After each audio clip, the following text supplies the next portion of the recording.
Good evening and welcome. You're watching the 7 o'clock news on CNC3. I'm Ria Rambali. I am Jesse Ramdev. I am Jassi Maruk with sport. And I'm Jamal Krampasad with your weather. Let's tell you what's making the news tonight. Prime Minister defends yet another state of emergency, saying she won't apologize for protecting citizens. With another SOE in effect, the opposition raises strong concerns over Section 11, which seeks to limit public expression. Nurses defy latest emergency measure, with protests set for Friday at San Fernando General. Ahead in sport, I don't think it's time to panic. the West Indies women's T20 captain dismisses fears of an impending World Cup flop after her team is shut out by Sri Lanka. Another influx of dust today, but it won't be around for long. I'll have the details in tonight's weather report.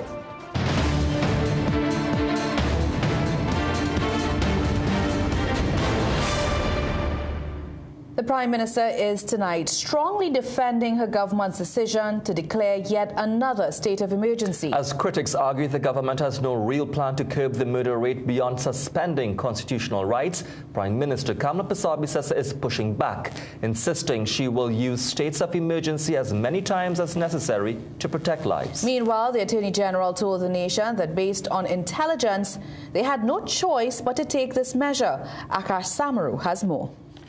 The declaration of a second SOE under the UNC government means that since assuming office in April, the country has been under emergency powers for 7 of the 10 months it has been in government. Under the UNC, Trinidad and Tobago has been free of a state of emergency only during May and June 2025 and again in February 2026.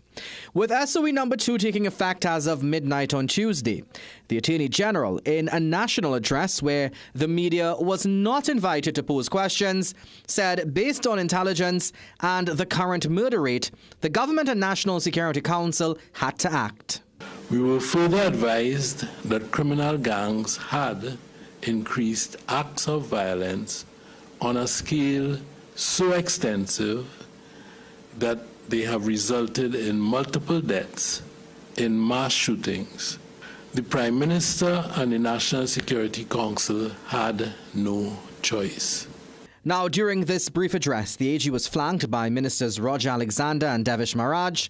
But where was the Prime Minister in all of this? The Prime Minister would have chosen written statements as her medium today to address the nation, one sent shortly before 4 a.m. and another again about 12 hours later. In her morning media release, the Prime Minister said the SOE was declared after intelligence reports showed a surge in gang violence since the previous SOE ended on January 31st. She pointed to mass shootings, gang reprisals, and credible threats against security personnel. But we had some more questions for the Prime Minister. Firstly, we asked her if the reliance on SOEs points to the inability of a government to meaningfully tackle crime without suspending people's constitutional rights. In response, Kamala Persad-Bissessar said she will not apologize for declaring a state of emergency to protect law-abiding citizens, dismissing opposition criticism as irrelevant. She argued that after the rejection of the ZOSU proposal, the SOE remained a necessary tool that she is prepared to use before crime spirals further. The Prime Minister was then asked to respond to concerns that the SOE was also being used to suspend the rights of people to criticize the government. Kamala Persad-Bissessar responded that PNM politicians are free to speak as they wish, dismissing their claims as desperate and hypocritical, given what she described as their support for foreign dictatorships like Iran and Cuba. The Prime Minister said people are still free to mash up and burn down the place if they want. Asked if she intends to govern under SOEs for the rest of her elected term, the Prime Minister said she will utilize SOEs whenever they are needed. Meanwhile, Persad-Bissessar said the SOE has nothing to do with violence being currently experienced in the Middle East. And on the issue of her non-attendance at today's address to the country, something she chastised Dr. Keith Rowley for during the SOE declaration of December 2024, the Prime Minister simply responded that today's announcement was routine and her absence is a non-issue. Asked if the ZOSO bill may come back following the expiration of this latest SOE, the Prime Minister said the opposition and independent senators had the choice to accept the ZOSO legislation, which she said was much milder than an SOE, but they outsmarted themselves, an act she believes they will eventually regret. The SOE will have an initial lifespan of 15 days and will then need a simple majority in the Parliament for an extension of 3 months. Akash Samaru, CNC3 News. The opposition is blasting the government's latest SOE as a direct hit on freedom of expression, accusing the government of not only tackling gang violence, but also policing what citizens say and what they post. Kimmery Fletcher has more. As another state of emergency comes into effect, the opposition is raising a major red flag over Section 11 of the Emergency Powers Regulations, warning that the state is now policing public opinion under the guise of safety. No person shall endeavor, whether orally or otherwise, to influence public opinion in a manner likely to be prejudicial to public safety, do any act or have any article in his possession with a view to making or facilitating the making of any such endeavor. In the opposition's view, the law which criminalizes any publication, including social media posts, is the government's attempt to silence anyone that criticizes them. Opposition leader Penelope Beckles says this directly erodes freedom of expression. This government really is not practicing democracy. This government is all about dictatorship. This government is all about abuse of power. And this government is all about ensuring that freedom of expression no longer exists in Trinidad and Tobago. This is what this SOE is all about. Under the last SOE, the government executed 3 preventative detention orders for social media posts deemed threatening or illegal. Beckles also slammed the Prime Minister's justification for another SOE as ambiguous, given her recent statements on crime reduction. So you have January, that the reduction has nothing to do with the SOE, it has to do with the police. Then you have the Prime Minister going to CARICOM and indicating you have a reduction by 42%. The Prime Minister was also criticized for her absence from Tuesday's address on the SOE. Beckles said Prime Minister Prasad Basesa slammed former Prime Minister Dr. Keith Rowley for not attending a similar media conference when the SOE was announced under his administration, yet she did the same. She also views the SOE as a political deflection, accusing the government of having no real crime plan. And when it comes to the minister appointed to combat crime, former National Security Minister Stuart Young has no confidence in him. I personally don't think that he should be in position and post. But there is no sensible person in Trinidad and Tobago who wants what is best for Trinidad and Tobago, that is comfortable with the current Minister of Homeland Security. Meanwhile, the opposition insists it is the government that fails itself by refusing amendments to the proposed Zones of Special Operations legislation. They stand by their decision to reject the bill. Kimmery Fletcher, CNC3 News. Independent senators are sharply divided on government's reintroduction of a second state of emergency in its 10 months in office. Outside of Parliament today, Senior Counsel Michael de Labastide warned that the administration's tactics could trigger a constitutional challenge. It may be challenged on the ground that they simply avoided the procedure of seeking to extend that state of emergency by going to Parliament, by terminating it, and then declaring another one soon thereafter. Meanwhile, Independent Senator Anthony Vieira criticized the SOE, saying he is not convinced it addresses the root causes of crime. While questioning the necessity of sweeping emergency powers, the senior counsel maintains that he voted against ZOSO because government refused to include amendments during the debate in the upper house. He argued that an SOE is the lesser of 2 measures. I really am not persuaded that there is a need for an SOE. I thought that there had been a decrease in crime, and I thought on the last occasion the Prime Minister, when she was in opposition, had decried having SOEs in place of a proper crime plan.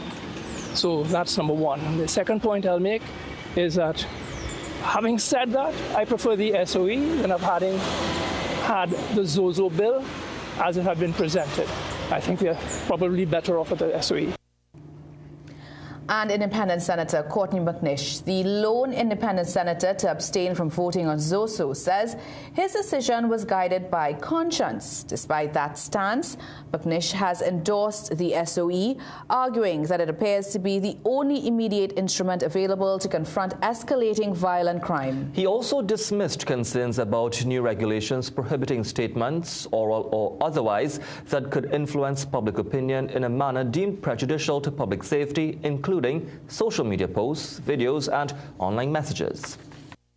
I think what this provision is trying to do is make it very abundantly clear that the government will not be tolerating remarks and comments that is subversive in nature. They can do that.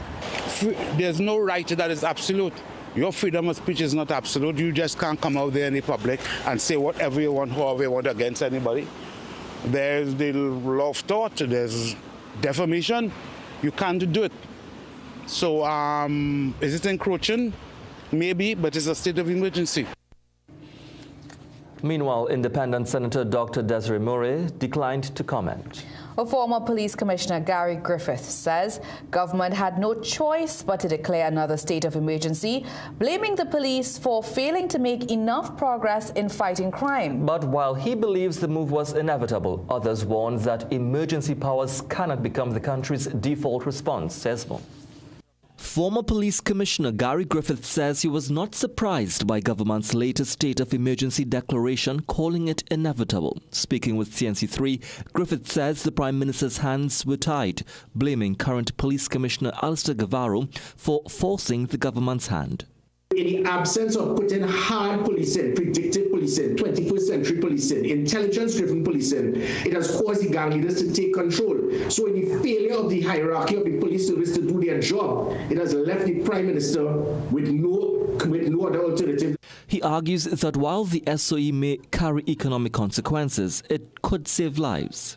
In this present situation, had the Prime Minister not done this, I think we might go back to 600 murders per annum. So this can very well arguably be seen as saving hundreds of lives. On concerns about citizens' rights, Griffith says intelligence gathered by agencies such as the SSA and Special Branch cannot be publicly disclosed.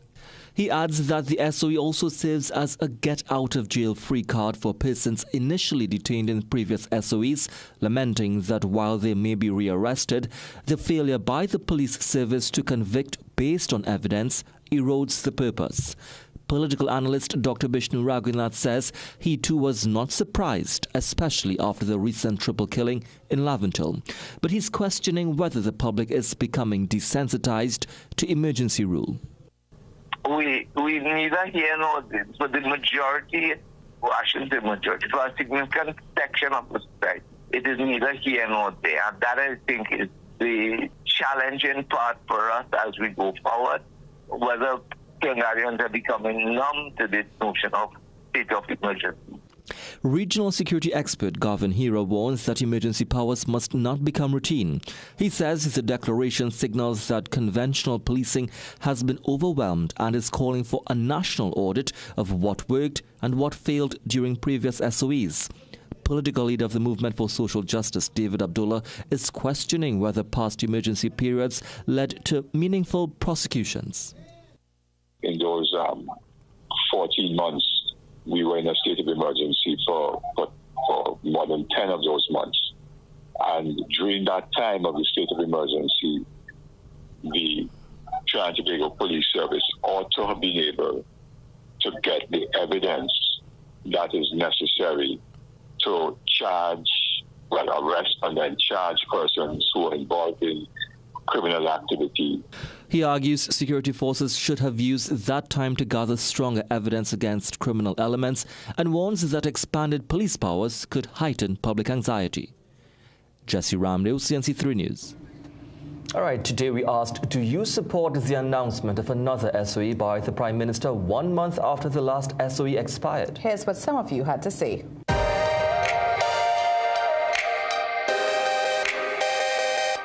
Yes, anything that would help make things better. Yeah, but our reason for it. Another party, if crime is crime, Them criminals bother you when they come home by you, when they come by you saying it's a good, but they know what they're doing. Once it's safe, that is it. Because remember when it was up, everything was running good. Now look what the crime going on. Yes, well, because of the crime, how the police is, how the situation is. I will support anything that is in the fight of, in light of fighting crime in Trinidad and Tobago. So yes, I am in support of it. Anything we could do to get things better. No, I don't. It's too soon. You know, people don't get a chance to go back to the normal style of living, you know what I mean?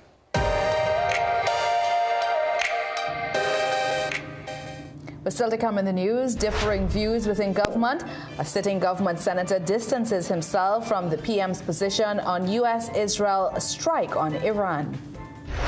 Major win for accused in Vindra Naipal Kulman kidnapping and murder case. 9 men to get multi-million-dollar compensation. Coming up in sport, Presentation College San Fernando edges closer to the secondary school's cricket title after dismantling Vishnu Boys. Life. What a wonderful journey we're on. Each stage is unique.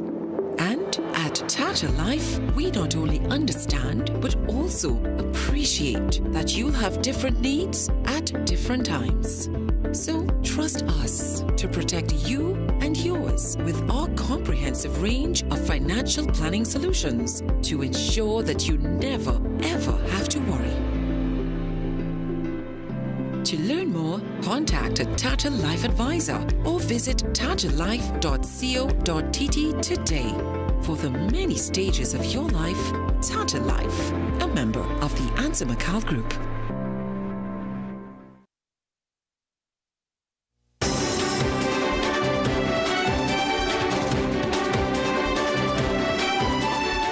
The Tobago House of Assembly is making it clear the island has not been experiencing any heightened gang activity and organized crime, which triggered the national state of emergency. In a release today, the THA sought to assure that the island remains safe for residents and tourists. The THA went on to encourage the public to continue with their normal activities, remain vigilant, and cooperate with instructions from the protective services. The Communication Workers Union is warning against using SOEs to restrict democratic protests. The CWU said while it supports lawful measures to fight crime, emergency powers must not be used to suppress peaceful protest or legitimate industrial action. The union stressed that freedom of expression, movement, and assembly are constitutional rights, even during periods of national uncertainty. It is now calling on government to clearly outline the objectives, duration, and safeguards of the SOE, insisting that transparency and accountability must accompany any emergency powers. And the National Nurses Association says it will proceed with planned protest action despite the state of emergency. In a Facebook Live today, President Edie Stewart confirmed that the first demonstration will take place this Friday at San Fernando General Hospital at midday. The association is calling on all regional health authority employees to come out in their numbers, noting that healthcare workers remain on 2013 salaries. TTNA has confirmed with our lawyers that nothing exists in the recently called State of Public Emergency, SOE, proclamation, legal notice number 39, and the Emergency Powers Regulation, legal notice number 40. Nothing is in there to deny the peaceful assembly of workers gathering to publicly highlight our dissatisfaction on being kept on 13-year-old salaries. Stewart said further action is planned for Sangre Grande and then Port of Spain, including a mobilization at Port of Spain General Hospital and a march to the Finance Minister's office. The Chamber of Industry and Commerce says while it supports the newly declared state of emergency, it must not be seen as a long-term fix for the country's crime problem. In a statement today, the Chamber said it understands the government's decision given the rise in organized and violent criminal activity. However, it stressed the measure must be backed by sustained and comprehensive strategies to tackle the root causes of crime. The Chamber is urging authorities to tighten security within prisons, strengthen accountability to prevent internal collusion and invest in intelligence-driven policing technology and stronger collaboration among law enforcement agencies. And following the recent defeat of the ZOSO legislation, the Chamber is calling on government to address the concerns raised and adopt a more collaborative approach when introducing major laws intended to benefit the country. Meanwhile, some business groups consider the state of emergency heavy-handed but necessary, while others see it as a sign that something just isn't working. Peter Christopher has more in tonight's Business Watch.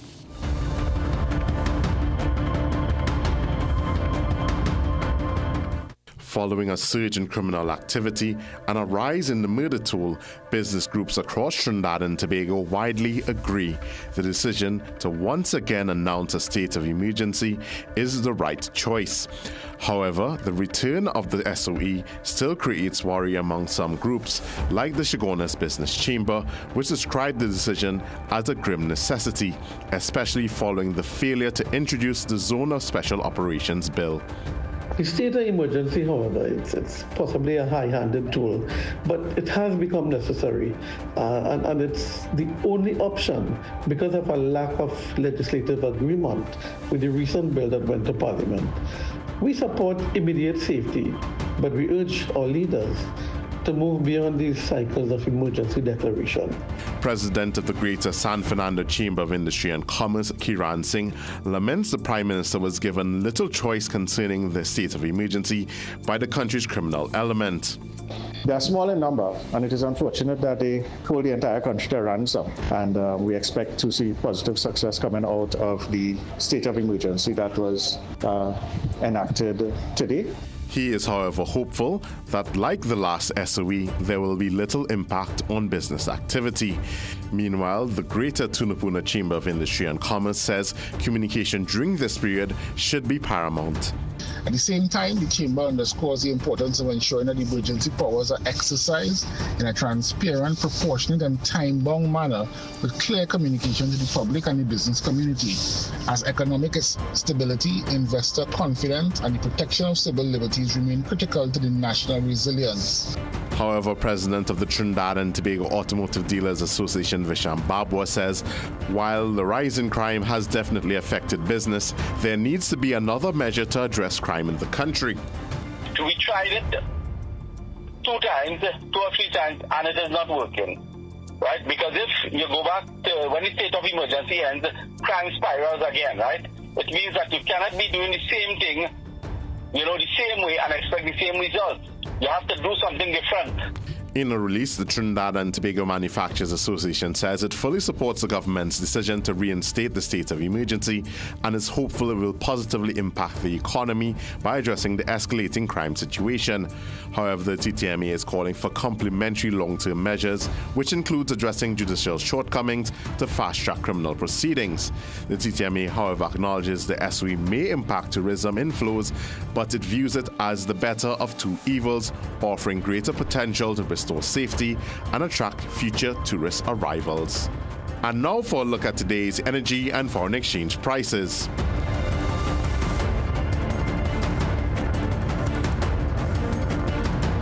Peter Christopher, CNC3 Business Watch.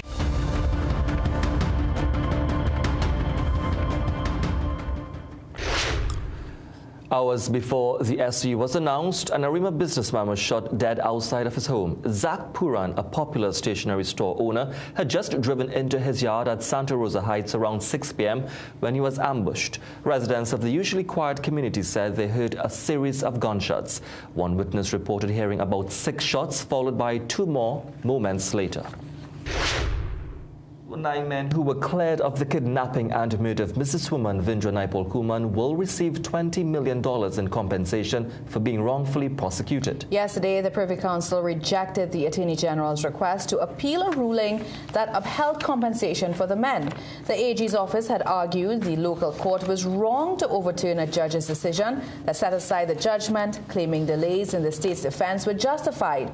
But the Privy Council ruled the appeal raised no important legal issues, leaving the compensation order in place. All right, well, still to come in the news.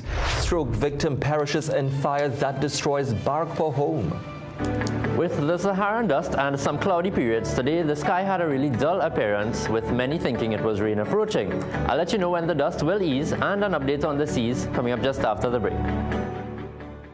Get a free pair of polarized sunglasses with the purchase of new Gen S Transitions lenses with anti-reflective coating and frames.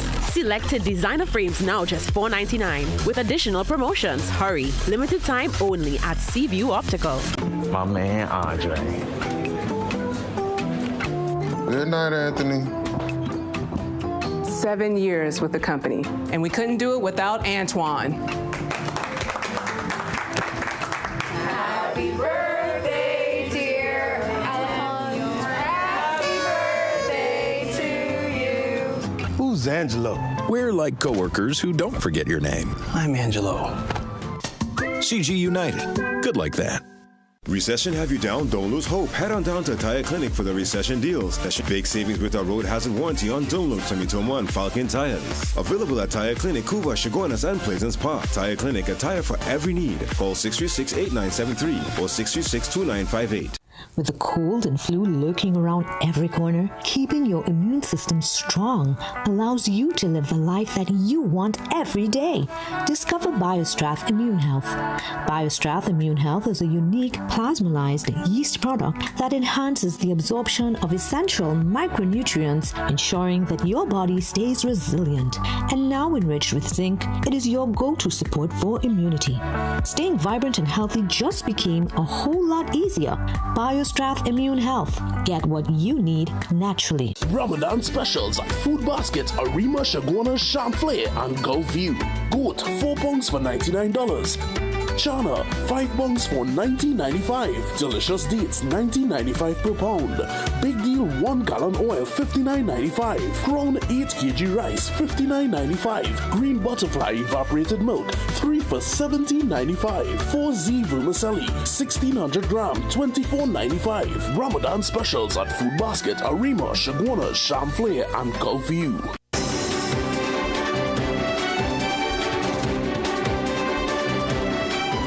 Welcome back. In a rare divergence within the government's ranks, a sitting senator has publicly distanced himself from the Prime Minister's position on the escalating conflict in the Middle East. Kamla Prasad-Bissessar endorsed the U.S.-Israeli strikes against Iran over the weekend, but Government Senator David Naked has rejected what he described as the actions of the Zionist regime. Naked, who is Muslim and has family in that region, said he shared his concerns privately with the Prime Minister and that she was respectful of his views. Despite his objections, he insists his differences do not extend to the government's broader agenda. My only conflict is how the world has allowed a Zionist entity, a genocidal Zionist entity, to take control of America. That's my conflict there. But as far as my objective, which is to change the lives of Trinidad and Tobago, the people that have been left in poverty, squandermania by the PNM, I have no conflict whatsoever with my Prime Minister or with the party. Well, efforts to obtain comments from his Muslim colleagues, Minister Saddam Hussein and Deputy House Speaker Dr. Aina Ali, since Saturday were unsuccessful. CDB Deputy Director in the Economics Department, Jason Cotton, says the ongoing conflict in the Middle East could slow economic growth in the Caribbean, mainly because of the uncertainty it creates. Potentially, what that could mean is it could mean slower overall growth if that persists. However, what we said in our speech is that this uncertainty doesn't necessarily need to determine our development trajectory. What we need is a concerted focus at this point in time in making credible policy choices. And these credible policy choices will enable us, notwithstanding the uncertainty, to build resilience. Cotton was speaking at the bank's annual conference in Barbados. On Trinidad and Tobago's outlook, Cotton pointed to positive signs in the hydrocarbon industry, with several upstream initiatives expected to boost performance in the near future.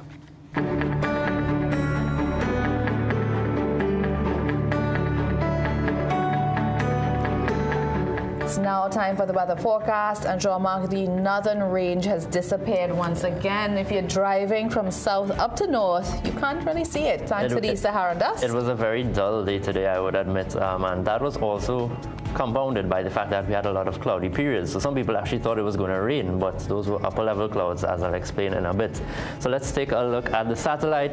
Now, conditions were mostly fair over the island chain today, but the dusty and cloudy conditions remained over us. We can see some of those upper level clouds moving from the west, that's left to right across your screen over us, but those were non-rain bearing clouds. So with the dust, the sky really had a dull and gloomy appearance. Not much in terms of rainfall off to our east, so tomorrow will be generally dry again, but we're just monitoring the movement of this band as it makes its way closer to us to give us some showers later on in the week. Now onto the seas. The Met Office updated the yellow level hazardous seas alert today to indicate that waves in open waters can get up to 3.5 meters, and that's up from the 3 meter mark yesterday. Waves in sheltered areas are around 1 meter and occasionally choppy. Winds are out of the east at 20 knots, gusting to 30 at times. Now the alert is in effect for northeastern and eastern coastlines of Trinidad and Tobago until 6 p.m. on Thursday, with large waves and strong rip currents possible, especially in those areas. Now all marine interests are advised to exercise extreme caution. Now today, the Saharan dust returned, giving us moderate air quality indicated by the orange colors, but that plume is actually smaller than the last one we had, and we'll start to see some improvement from late tomorrow. After that, for the remainder of the week, the dust will be present, but in a very low concentration. So for the forecast for tonight, generally fair conditions with a light breeze at times and just a very low chance of a brief shower over eastern areas. Overnight lows of 22 in Trinidad and 24 in Tobago. Tomorrow, the hazy and breezy conditions continue, but in terms of showers, there's a medium chance over Tobago and a slightly lower chance for Trinidad. Some of those larger cloud patches are expected to track just a bit north of us. Also, the decrease in the dust should be noticeable by the evening period. Looking ahead, after the dry and stable conditions, we'll likely have some rainfall to end the week. Not anything significant, but just a few brisk light to moderate showers, but then that chance begins to drop off by the weekend. Now, this morning, the early birds would have been able to see the partial eclipse locally. The moon was full, so that bite out of the moon is actually the Earth's shadow. And while we only saw a partial eclipse here, other areas across the Americas were able to see the total eclipse, where the lovely rusty crimson color was visible, with most areas across North America able to view totality. Now, the next eclipse will be in December 2028, but we won't be able to see that one. We'll have to wait until June 2029. Wow, I wish I knew that. So I would have gotten up. I did get up at 4 a.m., but then I saw a state of emergency and not the red moon. So interesting fact, this full moon was called the worm moon. So this morning, the early birds would have gotten the worm. Quite interesting. I see. I felt like a makeup artist, Jean-Marc. Thank you so much, Jean-Marc. We're still to come in the news. Former teacher gets long-awaited medical retirement after 10 years, but instead of feeling relief, she's left hurt and empty. Struggling with blood sugar swings, high blood pressure, or stiff joints? Take control with Aja Nutrition's powerful wellness trio. Berberine Plus supports healthy blood sugar. Blood pressure support helps keep your pressure in check. And Joint Aid keeps your joints moving so you can stay active every day. Don't wait. Choose Aja Nutrition for trusted, effective solutions. Available at Pennywise and leading pharmacies nationwide. Feel better, move better, live better with Aja Nutrition. You can make your goals unfold, go get it. You can live your dream, join the team, let's do this. You can get the help you need to succeed with Rand Credit Union. You can believe that you can achieve big goals, small ones too. Rand Credit Union, we've got you. No more waiting, that won't do. Make someday today. One life, so make it good. Live the way you know you should. With Rand Credit Union, yes you could. Make someday today. Live your best life today with Rand Credit Union. Parents will do it, they'll go to work, have a day, bro, and come on and take that stress out on you. Welcome to another episode of Manhood. everybody will do what they need to do to get what they want. And if they can't fit in to the norms, then what do they do? They're surviving. Not everybody wants to kill me because I might be all kind of thing, but I think I'm a good person. The aspect of a mentor seeing something in you that you can't see in yourself. Check yourself, because you shaped that generation.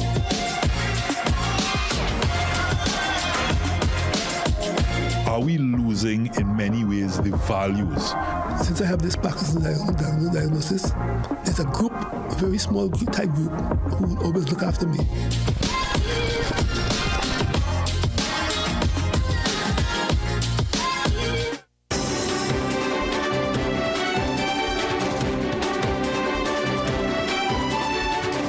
A 60-year-old stroke victim perished in a fire that quickly destroyed his Barakpur home on Sunday. Relatives of Balchan Samlal say they still don't know what caused the blaze. One of Samlal's daughters sometimes stayed with him, but on that day he was alone. His estranged wife, Shirley Rampasad, who lives next door with other relatives, spotted the fire around 5:30 p.m., but she says the flames spread rapidly and the lack of water stymied attempts to extinguish the blaze.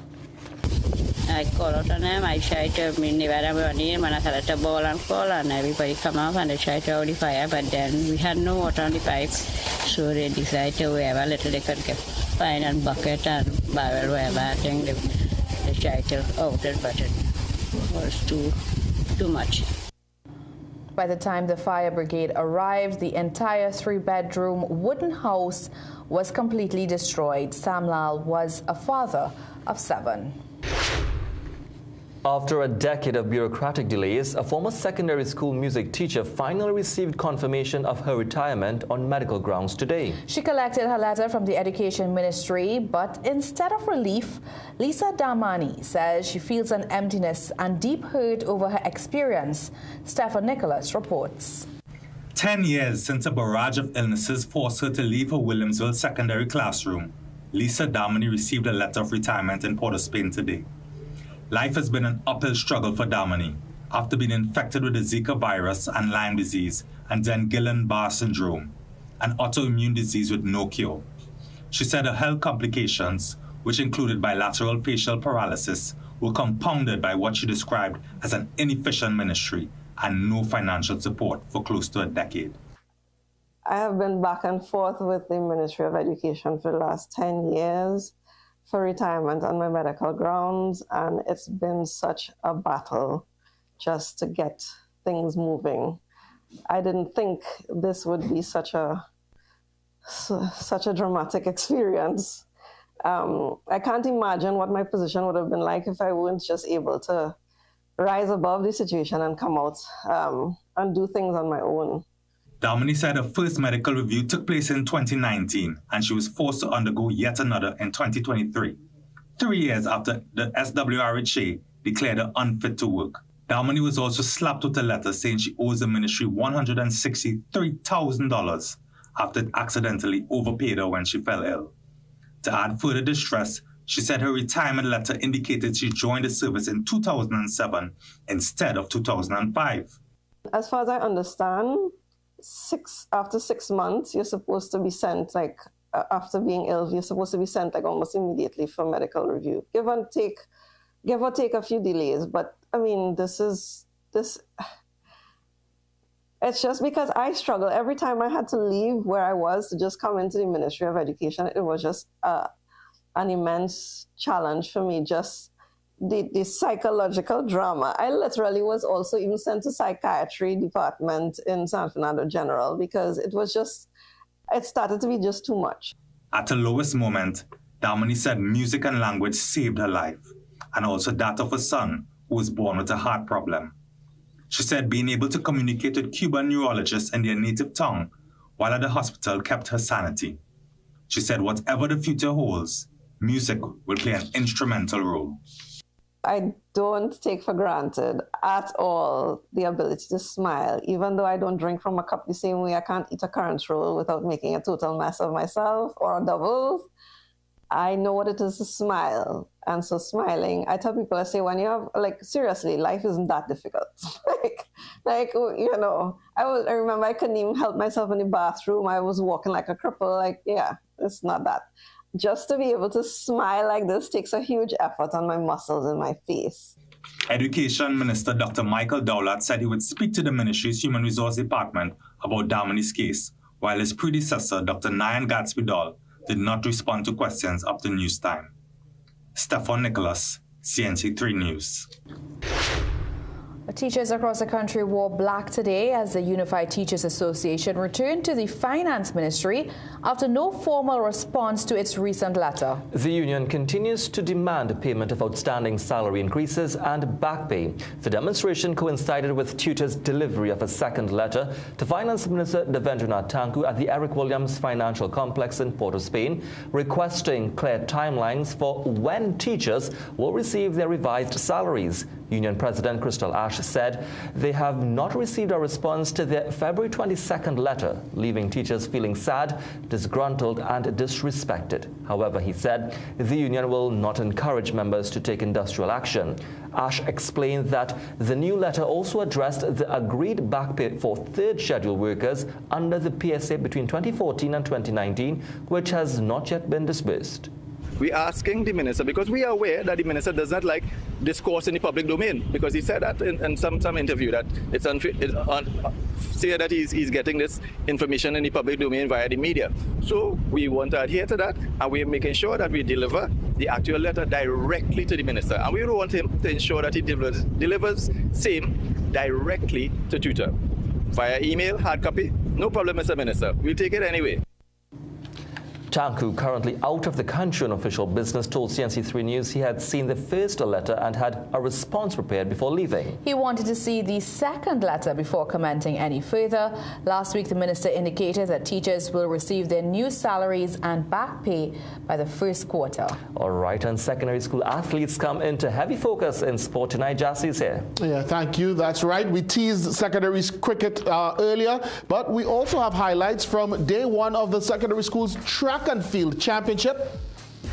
And Bishop Anstey High School, Port of Spain, and Diego Martin Central stand head and shoulders above the rest in the secondary school's water polo league. We'll have all of those highlights and details after the break. Ramadan specials at Food Basket, Arima, Shagwana, Champlain, and Gulf View. Goat, 4 pounds for $99. Chana, 5 bungs for $19.95. Delicious dates, $19.95 per pound. Big deal, 1 gallon oil, $59.95. Crown 8 kg rice, $59.95. Green butterfly evaporated milk, 3 for $17.95. 4Z vermicelli, 1600 gram, $24.95. Ramadan specials at Food Basket, Arima, Shagwana, Champlain, and Gulf View. We are your one-stop, most convenient, most helpful, most caring community pharmacy. Our pharmaceutical services include dispensing medicines, repeat dispensing, clinical governance, but we also have a fully stocked convenience store featuring our refreshment aisle, grocery lane, personal care products, toys, pet supplies. We are most conveniently located out of the traffic, just 2 minutes off the highway in Heartland Plaza in Deba Shagonas. Contact us on 220-8705 or 470-5938 and visit us soon.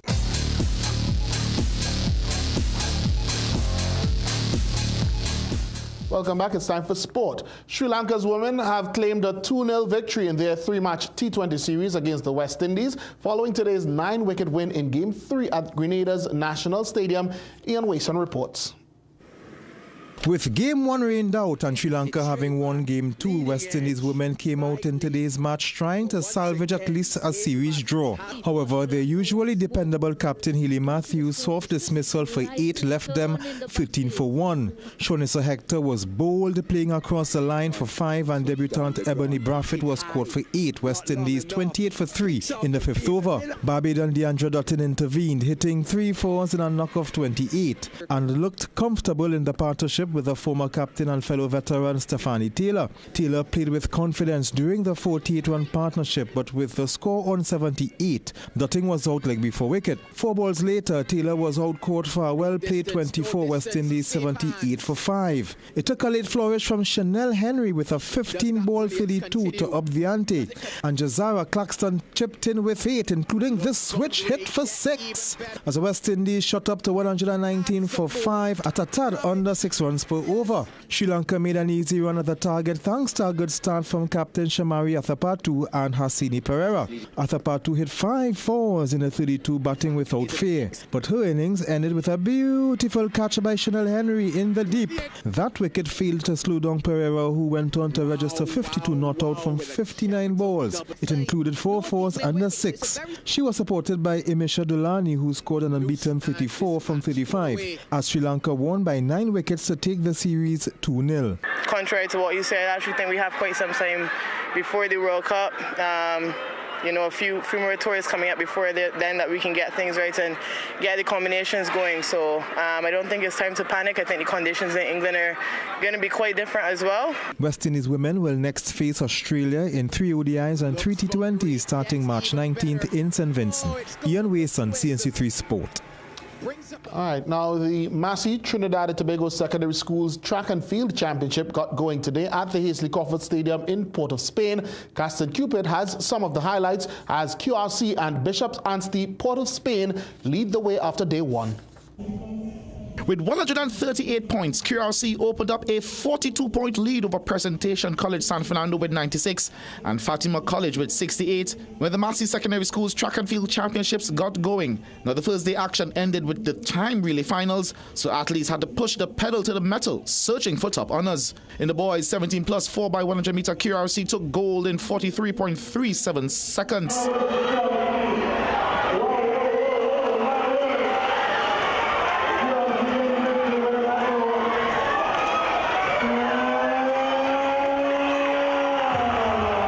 Fatima, who was second in the heat, cupped the bronze in a 43.69 timing. St. Benedict's College with a 43.58 clocking took silver and should be kicking themselves as easing to the line cost them the top spot.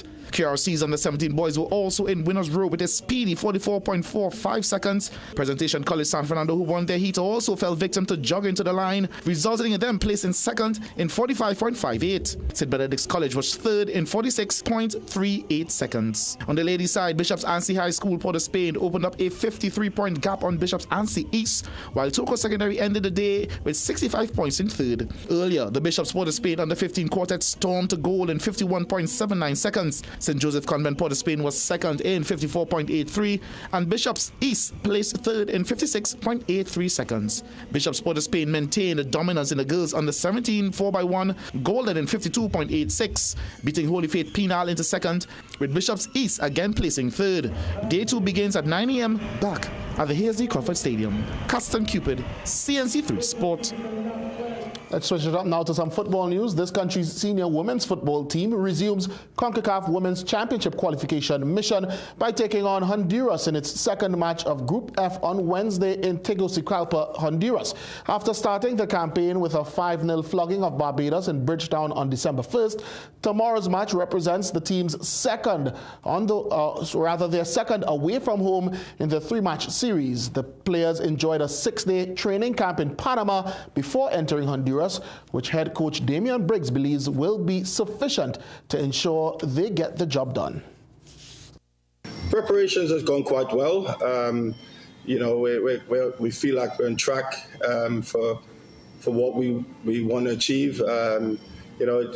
Getting accustomed to the conditions, the weather, the climate per se, and even just accustomed to the culture around the food and stuff has been all good, and the preparations have gone well. We're quite positive that we could come away with the result that we want to from this game, and look forward to the final game in this round at home.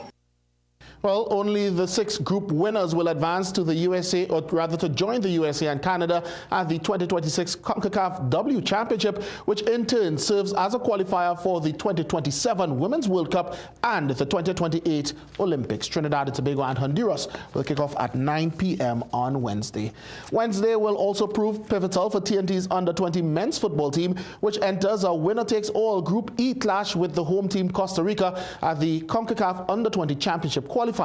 After TNT defeated St. Martin 4-0 on Monday and Costa Rica drew 3-3 with Bermuda, both teams are now on 7 points moving into Wednesday's decider, with only the top team from the group guaranteed to advance to the 2026 CONCACAF Under-20 Championship. It's a great feeling to be in this position on the last day of the tournament with the opportunity to still qualify, for the championship round. I think the boys has been great in their attitude, their approach. We're going to go and give it every single thing we have on Wednesday. We know we need to win. This is something I knew from day one coming into this tournament, that basically we're going to have to beat Costa Rica to qualify. TNT and Costa Rica will square off from 4 p.m. in Alajuela, Costa Rica. We wish them the very best. Now to some water polo. Bishop Anstey High School, Port of Spain, and Diego Martin Central were crowned Form 1 champions when the Republic Bank Asat National Secondary Schools Water Polo League ended at the Diego Martin Community Pool on Saturday. Samaki Felician has that report. Supporters demonstrated loud and proud support at the Diego Martin Community Pool on Saturday, where the National Secondary Schools Water Polo League continued. The biggest celebrations belong to Bishop Anstey High School, Port of Spain's Form 1 team, and Diego Martin Central Secondary School's Form 1s, who emerged champions after 2 thrilling contests. In the girls' division final, Gia Marie Plaza carried Bishop Anstey on her shoulders against Diego Martin Secondary School. The ruthless attacker scored 6 out of her team's goals in a 7-4 victory, which decided the title. Jaden Dumas's outstanding goalkeeping performance earned her Player of the Match honors. The boys' final delivered even more drama, with Diego Martin Central edging Queen's Royal College 9-8 in a nail-biter that kept supporters on edge. Andrea Williams led the charge for the winners with 7 goals, while QRC's Kamai Kumpabach responded with 5 in a valiant effort. Diego Martin Central goalkeeper Jamal Roxborough was voted Player of the Match as his team celebrated their title triumph. Bishop Anstey's Form 1 girls and Diego Martin Central's boys rising to the occasion when it mattered most. The Secondary Schools Water Polo League concludes next weekend with 6 other divisional titles to be decided. Samaki Felician, CNC3 Sport. Local athletes and sport administrators were sat face-to-face on the weekend at the Trinidad and Tobago Olympic Committee's Athletes Forum on Saturday. The one-day seminar at the National Cricket Center in Tacarigua was designed to drive conversation among the groups as well as share ideas and experiences across different national sporting bodies and clubs. Athletes Commission Chairperson Kwanis John explained. We create an opportunity for athletes to share their concerns, and we in turn help them navigate how to be athlete representatives. So the theme for today is Rep Your Team, and it's a historic moment because it's for the first time we've had administrators and athletes in the same room in a learning environment. Over 2 sessions, the participants were exposed to the nuances of governance, leadership, and communications training, areas geared toward informing both athletes and administrators of their roles in the delivery of sport. Let's move on now to our sport high, which comes from the TTPFL Tier 2 clash over in Tobago.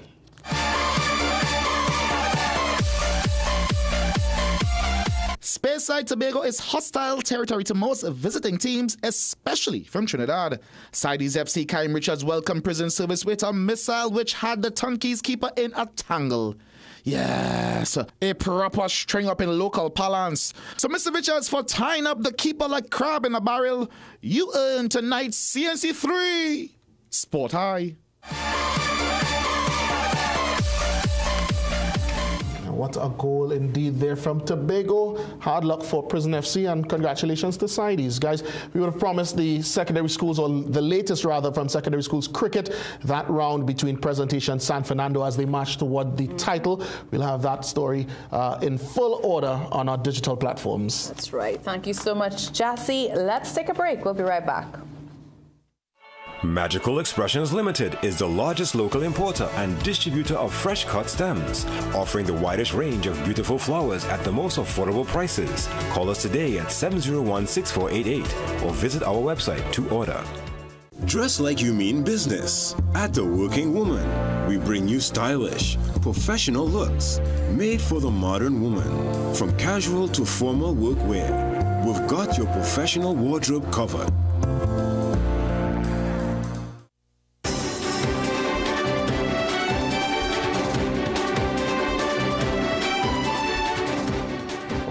The celebration of Pagua, also called Holi, is returning to the valley-lying Barrackpore community for the first time since 1989, and excitement is building. More than 40 cultural and religious organizations are coming together this Sunday at the Victoria United Sports Club at Rochard Douglas Road to revive the Festival of Color. There will also be Chowtal and community unity. Vice Chairman of the Moruga Table and Barrackpore Group, Danish Maharaj, says the return is deeply meaningful. Yeah, is the return of Pagua. Since 1989, we've not had the celebrations on this ground. This is the Rochard Douglas Road. This is really the heart and soul of Barrackpore, the cultural capital of the constituency. And we're bringing it back since 1989. We haven't had the celebration. One of the things is funding was a problem, right? So normally to host an event of this magnitude, because it normally attracts in thousands of people to the savannah. MP for Moruga Tableland, Michelle Benjamin, commended the organizers, saying national festivals like Pagua should be celebrated to bring about national unity and the passing of traditions to the next generation. All right, well, two young talents who in the past few weeks captured the nation's attention are tonight being recognized in a different way. After sharing the stage with soca icon Marshall Montano, Angelo Gore and Jaden Benjamin are being honored for their talents and having their financial future secured. Angelo Jedediah tells us more. Despite being away from their classrooms, Carnival breakout stars Angelo Gore and Jaden Benjamin were being taught a valuable lesson: that the gift is not only to be celebrated, but invested in. Just weeks after their viral moment on stage alongside soca star Marshall Montano, following winning Montano's social media competition, the two young performers found themselves at the Unit Trust Corporation head office in Port of Spain, where both boys were presented with an initial investment of $2,000 gifted to them through UTC's Children's Investment Starter Plan. Over the last week, we thought about it. Didn't take much deliberation, but we understood that we needed to celebrate them, not just for what they stand for, but for what they represent. For 15-year-old Jaden, who is just weeks away from sitting his CSEC examinations, his future may include textbooks by day, but the stage is clearly calling his name. Still buzzing from performing for thousands of soca lovers who cheered him on, the young entertainer hasn't quite come back down to earth. My teachers was very shocked. He said, take your autograph and thing, but I said, not yet. And my principal said, well done, I'm proud of you. And 8-year-old Angelo already has big plans for this financial gift, hoping to reinvest it into his budding music career. But he admits he's already a big star where it matters most right now, and that's at school. They always say, let me take your bag and thing, and I was saying, no, leave it. I could carry it in class and put it down. No, if I need to buy any things to sing at my box or something, I could buy that with the money. And it is also the parents who remain stunned, but also grateful for the opportunities and the love their sons continue to receive. You go anywhere and everybody knows Angelo. Everybody. So it's just getting more and more and more. The day after performing with Marshall for the Flavor Village, I told Jaden to go empty the garbage. And Jaden told me, Mom, stars don't move garbage. I said, Jaden, what is wrong with you? But with this financial start and the support of many Chimbegonians behind them, Jaden may not be wrong. Their future is certainly bright.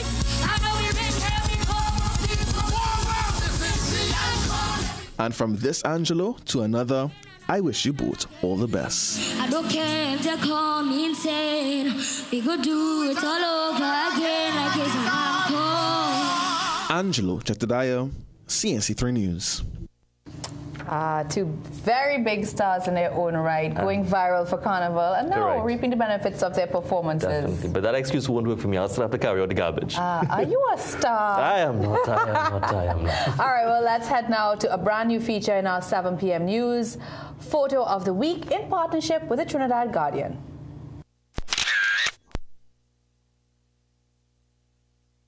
Lone kayaker gliding across the calm waters of the Gulf of Paria just off Lady Hills Avenue in San Fernando, silhouetted against a blazing sunset. The photograph was captured on February 26th by talented Guardian photographer Rishi Raghunath, who fittingly titled it The Last Light Voyager.